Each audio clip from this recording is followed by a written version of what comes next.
Salam sejahtera diucapkan kepada pensyarah kita iaitu Dr. Farah.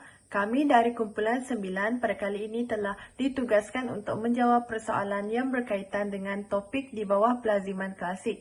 Oleh itu kami telah memilih satu kajian kes yang berkaitan dengan pelaziman klasik ini.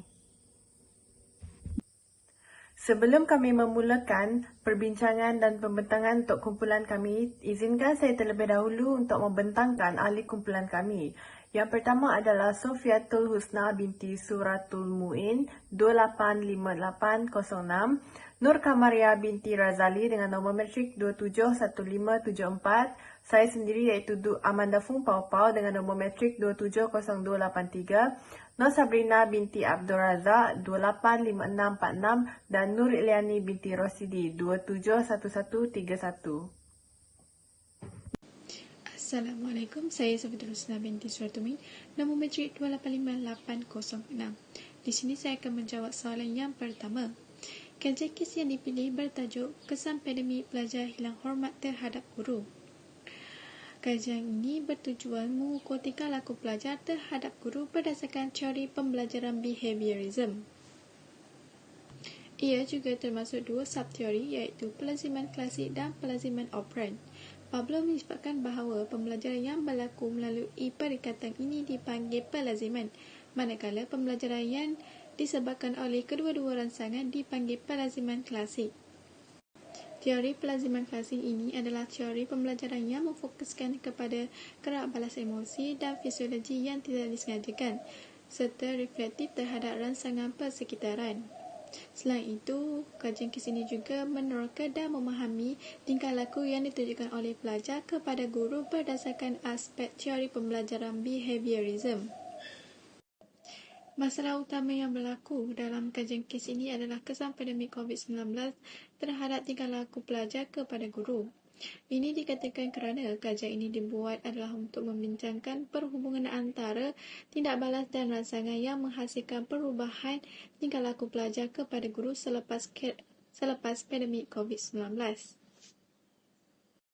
Pada pendapat saya, teori yang dapat dilihat adalah teori behaviorism kerana ia adalah tingkah laku yang disebabkan oleh pelaziman iaitu punca persekitaran.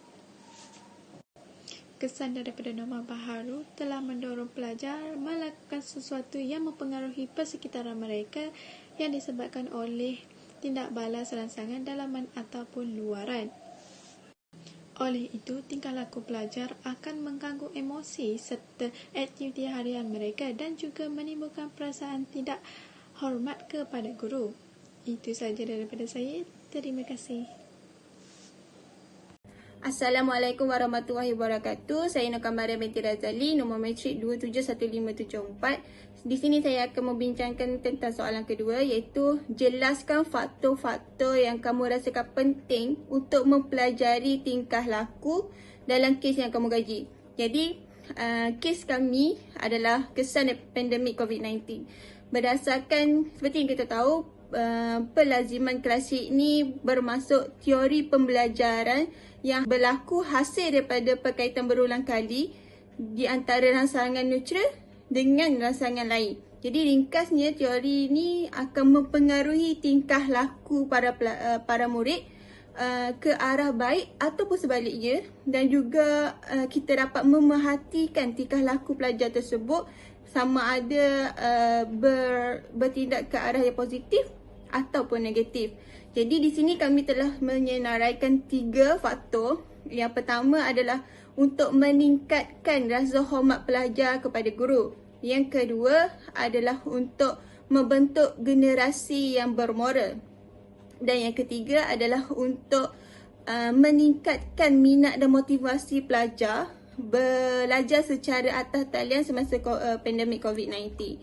Jadi untuk faktor yang pertama iaitu meningkatkan rasa hormat pelajar terhadap guru ni, sebab kita sedia maklum bahawa apabila berlakunya pandemik COVID-19, kaedah penyampaian pengajaran dan pembelajaran tu berubah 100% daripada pengajaran secara bersemuka telah berubah kepada pengajaran di atas talian sahaja. Jadi keadaan ini telah menyebabkan pelajar tu berkelakuan tidak bermoral dan juga tidak beradab kerana kurangnya pemantauan secara berterusan dari guru sepanjang proses PDP berlangsung. Dan juga keadaan ini dipengaruhi oleh sikap pelajar itu sendiri yang mudah terpengaruh dengan tingkah laku rakan sebaya dan juga apa yang mereka perhatikan di media sosial. Sebab mereka tidak boleh, kita tak boleh keluar, jadi mereka banyak menghabiskan masa mereka tu melihat media sosial. Jadi dari situ mereka belajar tingkah laku yang negatif dan sebagainya. Dengan adanya ilmu tentang tingkah laku pelajar ni, guru boleh memantau tingkah laku pelajar supaya tinggi rasa hormat mereka kepada pembelajaran tersebut. Contohnya, guru tu boleh menunjukkan rasa hormat terhadap pelajar itu sendiri dan melakukan pelbagai aktiviti bersama. Jadi apabila mereka terlibat secara langsung dan memerhati tingkah laku guru tersebut, mereka secara tidak langsung akan terlazim dengan tingkah laku tersebut dan mereka mudah terpengaruh apabila mereka dah terbiasa dengan tingkah laku yang positif. Jadi mereka tidak kekok untuk mempelajarinya. Faktor kedua adalah untuk membentuk generasi yang bermoral. Hal ini diperkata sedemikian kerana pelajar akan bertingkah laku negatif sudah tentu memberi pelbagai implikasi ataupun impak kepada mereka seperti hilangnya maruah mereka dan mereka dipandang serong oleh orang-orang di sekelilingnya. Dan bukan itu sahaja, tingkah laku yang negatif ni akan menyebabkan mereka hilangnya keupayaan untuk membezakan antara perkara yang bernilai ataupun perkara yang bermoral dengan atau sebaliknya untuk interaksi sosial sivik yang bermakna. Maksudnya, tingkah laku yang tidak bermoral ni secara tidak langsung akan mendorong pelajar tersebut untuk jatuh ke kancah pergaulan masalah sosial. Jadi perkara ini telah jadi apabila kita mempelajari tingkah laku tu, pentinglah untuk membentuk generasi yang bermoral. Namun begitu, dalam kes yang kami kaji ni, guru dan ibu bapa yang berperanan untuk dan bertanggungjawab untuk memaparkan tingkah laku yang bermoral kepada anak-anak dan para pelajar. Hal ini demikian kerana mereka akan mudah mempelajari sesuatu melalui pengamatan mereka dan tingkah laku orang-orang di sekeliling mereka. Maksudnya melalui pandangan ataupun pemerhatian oleh mereka, mereka akan terbiasa dengan tingkah laku yang positif dan memoral. Sudah tentu mudah untuk mereka mengikuti dan mengamalkan tindakan yang positif tersebut dalam kehidupan mereka sendiri. Jadi seperti yang dilakukan oleh ahli fisiologi Ivan Peluh ni, di mana ahli psikologi tersebut telah membuat kajian terhadap anjing yang yang sudah terlazim dengan bunyi lonceng secara automatik akan mengeluarkan air liurnya, kan. Jadi perkara ini sama dengan pembelajaran para pelajar, di mana para pelajar ataupun anak-anak ni mudah ataupun terbiasa dengan tingkah laku positif dan memoral, pasti mereka dapat mengaplikasikan dalam diri mereka sendiri. Itu pentingnya kenapa kita perlu mempelajari tingkah laku. Dan faktor yang ketiga adalah untuk mempelajari tingkah laku kerana meningkatkan minat dan motivasi pelajar belajar secara atas talian semasa pandemik COVID-19. Jadi kita sedia maklum bahawa kaedah pengajaran dah berubah dan keadaan ini telah menyebabkan para pelajar tu hilang rasa motivasi untuk belajar. Jadi keadaan ini menyebabkan mereka berkelakuan tidak sopan ataupun tidak beradab ketika menuntut ilmu. Jadi perkara ni akan melakukan, contohnya mereka melakukan penipuan. Maksudnya mereka hadir namun tidak mempelajari bersama-sama dengan guru. Tu berlakunya penipuan dan tindakan tersebut adalah tingkah laku yang negatif lah. Okay. Jadi jadi guru ni perlu mempelajari tingkah laku sebab guru tu perlu menunjukkan sifat semangat dan tekun untuk belajar. Jadi apabila guru tu sentiasa semangat, tekun, para pelajar pun akan mula rasa aku kena belajar juga di guru aku kena tekun, aku kena semangat. Itu apabila mereka mempunyai motivasi untuk belajar, tingkah laku guru tersebut automatik diaplikasikan oleh pelajar berkenaan. Jadi pelajar akan mengikuti tingkah laku yang baik sekiranya mereka didedahkan dengan keadaan yang baik. Maka perkara ini penting untuk mempelajari tingkah laku bagi membantu para pelajar tersebut menjadi lebih bermotivasi dan lebih beradab ketika menuntut ilmu. Bagi menjawab persoalan ketiga iaitu untuk mengenal pasti asas biologi utama psikologi yang berkaitan dengan tingkah laku atau fenomena yang berkait dengan kajian kes kami ini adalah di mana kami mendapati bahawa ia melibatkan bahagian hadapan otak di mana iaitu adalah cerebrum. Di sini kita dapat lihat bahawa cerebrum terdiri daripada 3 bahagian dan salah satu bahagian yang terlibat adalah di mana kita dapat lihat hipotalamus. Hipotalamus ni merupakan bahagian yang memberikan kesan dalam tingkah laku pelajar tersebut. Hal ini kerana hipotalamus ini berfungsi untuk mengendalikan emosi dan tingkah laku manusia itu sendiri. Jadi, di mana kita dapat lihat kajian yang telah kami pilih ini telah berfokuskan tentang tingkah laku pelajar yang mula hilang rasa hormat terhadap guru. Dan dalam kajian ini juga ada dinyatakan bahawa pelajar yang tidak menunjukkan tingkah laku yang baik akan cenderung untuk melakukan perbuatan negatif yang lain seperti membuli dan memeras ugut murid lain. Ini adalah tidak wajar untuk dilakukan oleh pelajar sekolah dan segala perkara ataupun tingkah laku yang dilakukan oleh pelajar ini telah didorong oleh daripada hipotalamus ini kerana ia membantu untuk mengendalikan emosi dan juga tingkah laku seseorang manusia ataupun individu.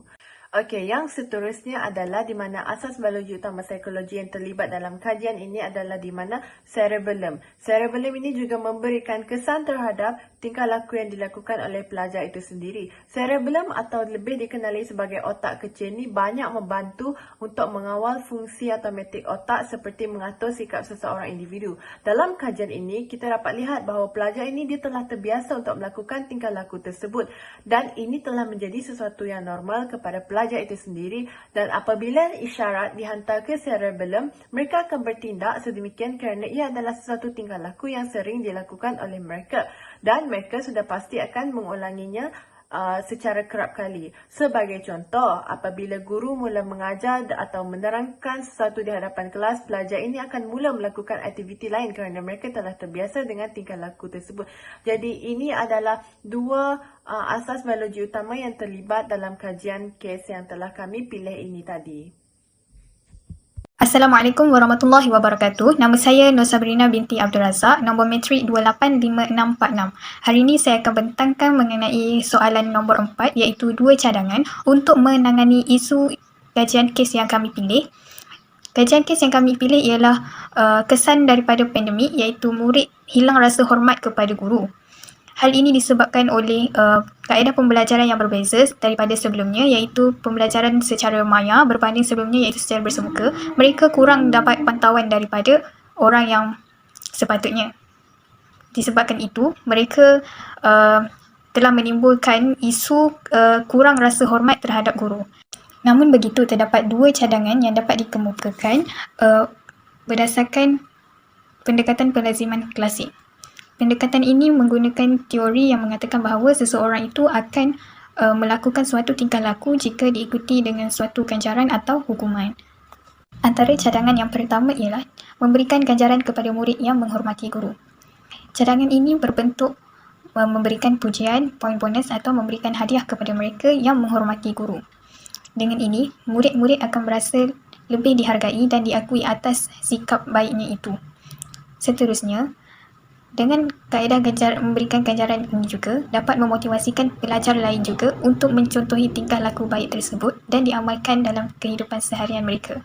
Hal ini demikian kerana sikap saling menghormati amatlah penting untuk diaplikasikan dalam kehidupan seharian kita. Dengan menggunakan teknik ganjaran dari aspek psikologi pelaziman klasik ini, murid-murid akan lebih bersemangat untuk meneruskan tingkah laku baik mereka terutamanya dalam menghormati guru. Hal ini memberi kesedaran kepada mereka sekiranya mereka melakukan satu tingkah laku yang baik, mereka akan mendapat faedah atau ganjaran atas kebaikan yang mereka lakukan itu. Selain itu, memberikan hukuman kepada murid yang tidak menghormati guru. Cadangan ini berbentuk marah atau menyuruh mereka duduk di luar kelas atau menulis pernyataan permintaan maaf.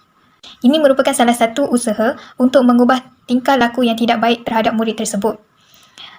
Namun begitu, hukuman ini harus dilakukan dengan berhati-hati dan secara profesional agar tidak menyakiti perasaan murid tersebut dan memberi impak negatif kepada mereka dan murid-murid lain. Selain itu, guru juga boleh menggunakan hukuman berbentuk mendidik berbanding kekerasan seperti menyuruh mereka melakukan kerja amal atau aktiviti kemasyarakatan. Hal ini dapat memberikan kesedaran dan keinsafan kepada mereka bahawa tingkah laku mereka yang tidak menghormati guru itu adalah salah dan harus dielakkan. Assalamualaikum dan salam sejahtera. Nama saya Nur Ileni binti Rosidi, nombor matrik 271131. Okey, seterusnya saya akan pergi kepada soalan yang kelima, iaitu terangkan dua teori psikologi yang berkaitan dengan kajian kes yang kamu pilih.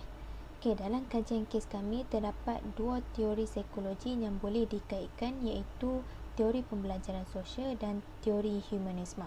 Terlebih dahulu, saya akan menjelaskan mengenai teori pembelajaran sosial. Teori pembelajaran sosial ni telah dipelopori oleh Albert Bandura, yang mana seperti yang kita tahu, Albert Bandura ni terkenal dengan uji kajinya mengenai patung bobo, yang mana uji kajinya dijalankan untuk melihat kesan pemerhatian tingkah laku orang dewasa kepada kanak-kanak. Jadi dalam kes kami, teori ini berkait rapat dengan tingkah laku murid di sekolah, yang mana mereka mula rasa hilang hormat kepada guru. Dalam satu temu bual yang dilakukan terhadap guru menengah di Sarawak, punca murid berkelakuan sedemikian adalah kerana didikan ibu bapa, pengaruh rakan dan juga pengaruh media sosial. Oleh itu, pemerhatian dan interaksi dalam persekitaran sosial menjadi penyebab murid terjerumus kepada masalah tingkah laku. Selain itu, dalam kajian kes ini, teori ini turut menekankan para guru untuk menjadi model yang menunjukkan sikap yang baik. Sebagai contoh, dalam temu bual bersama guru, untuk membentuk murid yang menghormati guru, guru perlulah menunjukkan rasa hormat kepada murid itu sendiri. Seterusnya kita lihat pula teori yang kedua yang berkait rapat dengan kajian kes ini, iaitu teori humanisme. Teori ini diasaskan oleh dua orang tokoh, iaitu Carl Rogers dan Abraham Hera Maslow. Teori ini lebih mementingkan kepada perkembangan murid dalam moral, potensi, kreativiti dan keinginan ataupun minat. Dalam teori ini, perkembangan individu turut dipengaruhi oleh faktor persekitaran. Dalam dapatan kajian kes ini, perkembangan murid dikaitkan dengan didikan ibu bapa. Ini kerana murid lebih cepat mencontohi ibu bapa kerana mereka lebih dekat dan merupakan guru pertama dalam kehidupan mereka. Selain itu, perkembangan murid juga berlaku apabila murid mempunyai minat. Oleh itu, guru perlu mempelbagaikan kaedah pengajaran yang menarik supaya murid fokus di waktu pembelajaran dan hormat kepada guru. Sekian itu saja daripada kami. Terima kasih.